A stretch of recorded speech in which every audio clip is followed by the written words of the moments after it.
તો સુરત જિલ્લા ભાજપમાં ઉમેદવારી વિતરણને લઈ વિરોધ વધુ તીવ્ર બન્યું। સ્થાનિક કાર્યકર્તાઓ અને પાયાના કામ કરનારાઓની અવગણના કરી અનેક તાલુકાઓમાં બહારથી ઉમેદવારો પર ટિકિટ આપવામાં આવતા ભારે નારાજગી વ્યક્ત થઈ છે।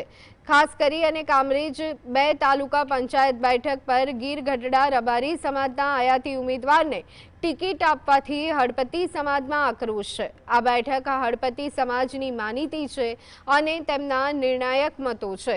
સુરત જિલ્લા ભાજપ કાર્યાલય ખાતે હળપતિ સમાજના આગેવાનો અને ભાજપ નેતાઓની બેઠક યોજાઈ, જેમાં સ્થાનિક હળપતિને ટિકિટ આપવાની માંગ કરવામાં આવી। મંત્રી પ્રફુલ પાનસેરિયાએ ઉમેદવારી નહીં કરાવવાનું વચન આપ્યા બાદ પણ આગેવાનોએ સ્પષ્ટ ચેતવણી આપી છે કે જો કામરેજ 2 પર બહારના ઉમેદવારને લડાવવામાં આવશે તો તેઓ રાજીનામું આપી ભાજપ વિરુદ્ધ મતદાન કરશે।